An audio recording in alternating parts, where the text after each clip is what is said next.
हिक सिज ॿ पाछा। इहा असांजी सिंधी ॿोली जी झूनी चवणी आहे ऐं उन जो मतिलबु आहे त इंसान कॾहिं बि हिकु हाल में न रहंदो आहे।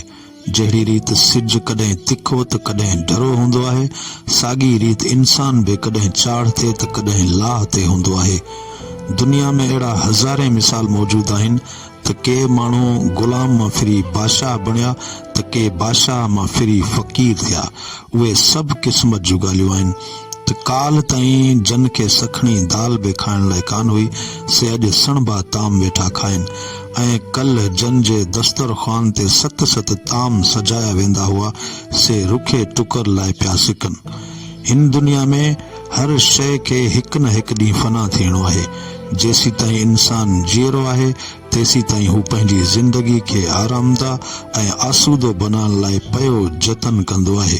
के माण्हू पंहिंजे सख़्त महिनत ऐं तजुर्बे जे आधार ते कामयाबी माणींदा आहिनि ऐं के वरी रुगो क़िस्मत ते भाड़े वेंदा आहिनि। महिनती माण्हू सिंध सुकायो सुख जी निंड सुम्हंदा आहिनि, पर काहिल रुगो वेठा चङनि ॾींहंनि खे यादि कंदा आहिनि। से कॾहिं बि सुखे सताबी ज़िंदगी माणे कोन सघंदा आहिनि। दुनिया जे लाहन चढ़नि खे मुंहुं ॾियण लाइ हर माण्हू खे घुर्जे त हू किफ़ायत शारी खां कमु वठे ऐं आई वेल खे मुंहुं ॾियण लाइ हर वक़्तु तयार रहे। कंहिं ॾाहे चयो आहे त उहो को कजे जो मींहुं वसंदे कमु अचे। दुनिया में अहिड़ा घणा ई मिसाल ॾिना आहिनि त के माण्हू कॾहिं कंहिं वटि मामूली नौकरी कंदा हुआ ऐं पोइ उन्हनि पंहिंजी महिनत या चालाकी सां एतिरो त नाणो कमायो जो चंद ई सालनि बाद उहे नौकरियुनि मां फिरी सेठ थी विया। ऐं के वरी अहिड़ा बि माण्हू हुआ जन पंहिंजनि आयाशनि ख़ातिर पंहिंजूं ॿनियूं ॿारा विकिणी छॾिया ऐं हाणे वतन था दर दर ते धिका खाईंदा त खेनि रहण लाइ अझो आहे न खाइण लाइ अटो।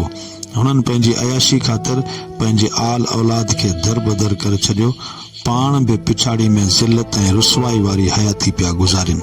मुख़्तसर इहो त इंसान जी ज़िंदगी में ॾुख ऐं सुख सभु अचणा वञणा आहिनि। तंहिं करे खेसि घुर्जे त कंहिं बि आई वेल लाइ हर वक़्तु ज़हनी तौर तयारु रहनि। कॾहिं बि कंहिं बि अचानक हादसे, बीमारी या कंहिं बि ॿी परेशानी जी घड़ीअ में हिम्मत खां कमु वठनि त संदसि ॿेड़ो पार थी वेंदो। तॾहिं चवंदा आहिनि हिकु सिज ॿ पाछा।